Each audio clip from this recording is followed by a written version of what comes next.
Hello everyone, welcome back to SFDC Panther. This is Amit, and in this video we are going to talk about a new concept which is email to case. So you might have seen some sort of text like this where in multiple websites they have asked you to contact for any further queries or any issues. The email is like help at yourcompanydomain.com, or it can be any email where they say that if you have any sort of questions, please feel free to contact us. So what happens when you send that email to the mentioned email? It does create the system in their ticketing email tool. That can be Freshdesk, it can be Kayako, or it can be Salesforce, or any other system. So in Salesforce, we also have the ability, we set up the email to case, and then we provide our email to the customers via website, where when they send the email to that mentioned email, a new case is generated inside Salesforce. And with the help of some automation, you can also create the contact, and those contacts will be acting as your end customer. So that is how email to case is going to work, and then that is what email to case is.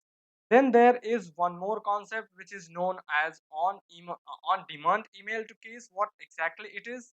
So when we are talking about email to case, there are few limitations, like if you wanted to accept some attachments more than 25 MB in using email to case, then you must need to install an agent inside your server, or inside your server machine, or inside your company firewall settings, so that Salesforce does allow the processing of email to case through your company domains, through your company firewall settings. And when we talk about on-demand email to case, the very first thing is that we don't need to download and install any sort of agent. In case of on-demand email to case, it does automatically create and can accept up to 10 MB of data. So if you are having more than that, then you don't need to have this on-demand email to case. Then you must need to go with simple email to case, where you need to install the client, and then you don't have any limit for receiving the email attachments. So there are some use cases when the customer wants to send some sort of screenshots, some PDF files to the sales representatives and service representatives, so that they can easily identify what actually the issue is, and they can help them in the best possible ways. So for sending the emails to the external email, when we say that external email, that means we don't have any contact, lead, account, or person account, or campaign in created inside the Salesforce with the email which we are trying to send, is which is basically 1000 in a day. And if you wanted to send the emails to the object like contacts or leads or personal accounts, users of your organizations, or opportunities cases, then there is no such limit applied. So suppose that there is a contact which is created inside your system. You wanted to send the email, that person wants to send you an email, and then there is no limit, no such limit which is there in the system. And when we talk about maximum number of emails which we can convert to the cases using email to case, then like maximum up to 1 lakh cases you can create in a day. But there, that is again, the limit is being converted like this: if number of licenses which you have inside your Salesforce environment multiplied by 1000. So if you have 10 licenses, you can multiply 10 into 1000, it is going to be 10,000, maximum of 1 lakh, that means 10 million. So this is a very basic about email and on-demand email to case. Now let's quickly see how we can implement and how we can use this email to case. The very first thing that you need to do is you need to log in into your Salesforce environment, and then we will search for email to case into the quick search box, and under the feature settings you will find this email to case. So once you will be here under email to case settings, what we need to do is just go ahead, edit this, and here this is enabled by default. But if you have not enabled this for your environment, you will be seeing that this is not enabled. Then you have to check this checkbox, and these are some other checkboxes like notify case owner on the new emails. So if there is a mail thread or mail chain which is going on, and you want to notify to the case owner who is working on whenever a customer is sending a new email, check this checkbox. And all these are save email to case attachments, add Salesforce files. I will suggest or recommend to select this checkbox. The reason is that whenever the reason is because Salesforce is basically trying to migrate to the files instead of attachments. And then under on demand email to on demand services, which is basically on demand email to case, you can enable this if you want. If you don't want, you can just disable it, but we'll go ahead and enable. Now it is saying that over email rate action, like if there is the limit we hit, what it is going to do is we are going to say that bounce message, or we can say that requeue message, or we say that discard message. So we will say that bounce message, so that it quickly send back the email to the sender. So if I am sending the email and the limit has been exceeded, that email is going to send back to me saying that the email has not delivered. Or what you can do is say requeue message. That means what it is going to do is it is going to put into the queue, and once the limit is there, it is going to send that email. And then for unauthorized sender actions, we are going to discard the message. We are not going to receive that action inside our Salesforce environment. Or not email action, basically email. Just go ahead and click on save button. Now what we did is we have enabled the email to case. Now once you have enabled, if you scroll down, you see routing addresses. So these are the routing addresses where we are going to use our emails. What we will do is we'll go ahead and click on new. We can say that I'll say that SFDC Panther email, and then here email address, you need to provide a valid email address, because there is something, a verification email which is going to be sent. I'll just provide my email address over here. If you want to have accept the email from the certain domains, then you can have. If not, then just leave as it is. If you want to create a task whenever an email is coming, you can just go ahead and say I want to create not started case setting. So whenever a case is coming from email, how you are going to store this as a, like who is going to be the owner, either a user or a queue. So you can select user. For now I will select my user. And then what is going to be the case priority, I'll say it is going to be high. And what is going to be the case origin, as it is coming from email, it will always be email. Go ahead and click on save. Now we are here under the detail page. You can see here it is saying that email address, and there is a link saying that verify. What we will do is we'll just go ahead and verify it. It is saying that an email has been sent to this particular email which we have used. We'll go ahead, okay, continue, and we are back to our configuration page. What I'm going to do is I'm going to open my email over here, and you can see I have got one email which is saying verify Salesforce routing email address. What I'll do is I'll just copy this, because I have opened my Salesforce environment in some other browser. So I'll just go ahead, paste it over here, and hit enter. Email has been changed. So if you click on continue and get back to the email to case setup, refresh this page, and we will be able to see that the setting has been changed from verified to verified. So now you can see here it is verified. Now if we wanted to create a case inside Salesforce, how we are going to create that? So if you can see here, there is one email saying that email service address. If I sent any email to this email, it is going to create a case inside Salesforce. So let's quickly test this first. So to send an email, I have just copied, and I will say that first email to case. And for body, I'm here just putting whatever the email I have copied. Or what we can do is we can just go ahead and copy this text from the previous email and send it.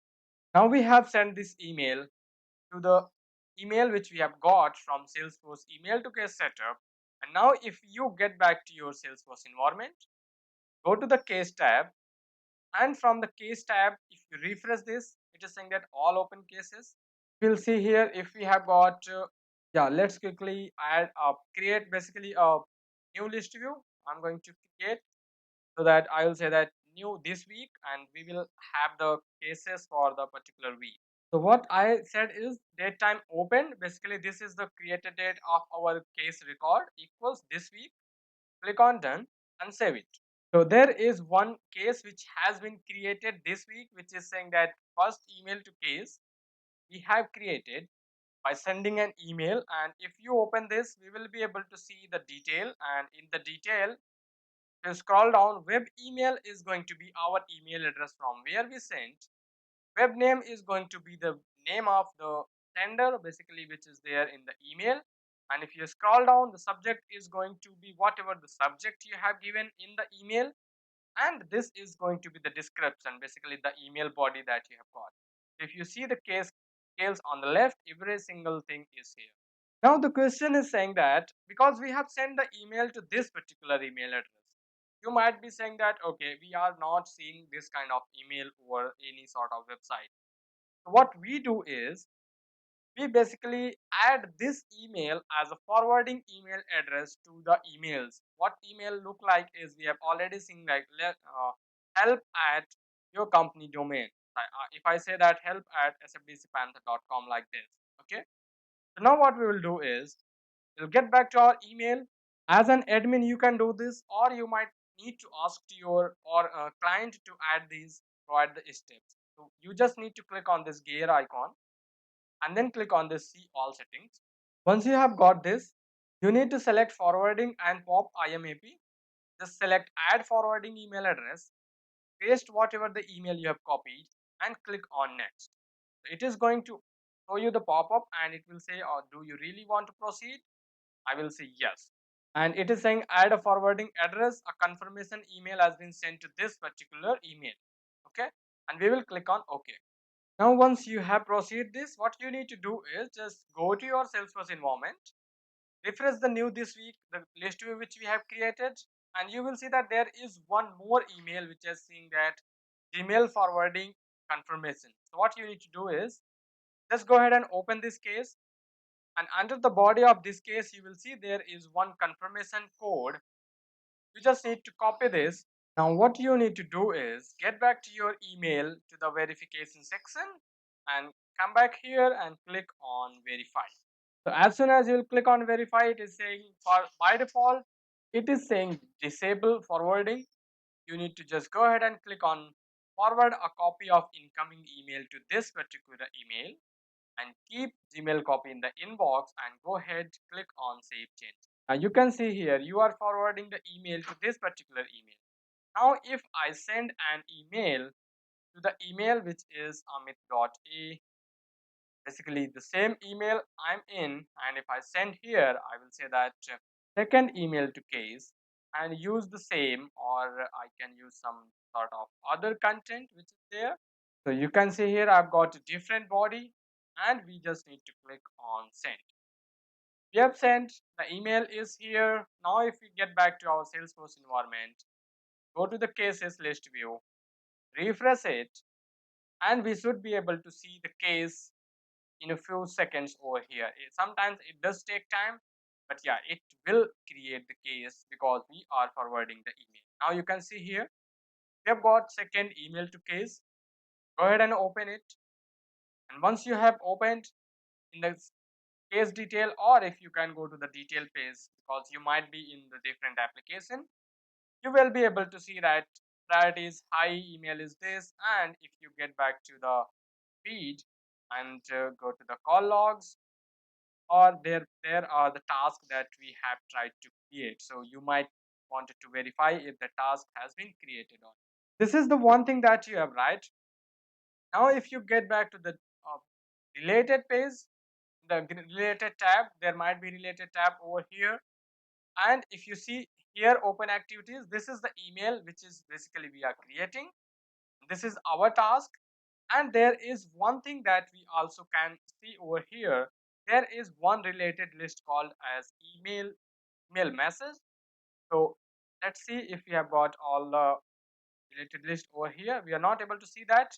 If you want to see, what you need to do is just go ahead to the case page layout, edit it, and then you need to basically add that email message which add that email message as a related list. So to do that, what you need to do is go to the object manager, find the case, go to the case page layout and open the correct page layout your case is opening. So you might need to find out what the correct page layout currently you are in. So we'll just go ahead, go to the related list tab and I will find emails. Basically, this is the list, related list. We just need to go ahead and click on quick save. The reason we are clicking on quick save because we wanted to verify if that email is here or not. And even if you are not able to see, what I will do is I will quickly switch back to the normal application, which is sales application. And in the sales application we'll be able to see, because that page we were able to see or we were on previously was a customized page. So there was some related list basically has been added by me manually. So we can just go ahead, open any email to case which we have opened or created. We are here under related section. Just go ahead and click on edit page. So what I did is I have edited this page, added the email as a related list, and if you see here, you are able to see these emails, and this email is like has been read over here. You can see the status. If you want to open this, you can just go ahead, click on that, and what it is going to do is it is going to open that email. And here, if you want to reply or reply all, you can just go ahead and reply this. So once you will reply this email, it is going to reply back to the customer. So from where you wanted to send, we wanted to send from this email, and then whom we wanted to send, we will say that hi, we are looking into your case, we can say that. So as soon as you are going to send this, now what will happen is if you get back to the case, there are two email messages. One is incoming, you see here status is sent, and this one is replied. So this email was the original email and the other email is sent. And again, if you get back to here, you will say that you will see here basically there is the email which is saying that forward undelivered email to case. Basically there is some sort of error that there is in this, you see here, but we are able to see that hello here. Yeah, there is basically some sort of error. The Salesforce side is what is saying you cannot basically send the email to this particular address because this is not a valid email. That is how basically your email to case works, and here we have got that as well, which is saying undelivered, and all these email messages are also here. So using this email to case, you can easily convert, like do the conversation with your customer, with your client. And one thing that you might have noticed is there is no contact which is creating this case. So to create this case, what you can do is you can just go ahead, try to have some sort of automation like flow, and then create a contact if the web to web email and web name are not blank. That means that is coming from email to case. You can also have one condition for origin, and then you can create the contact and update the case. So that is how basically that email to case works. And this is it for this video. Thank you for your time, and in the coming video we are going to talk about another concept which is web to case. Thank you.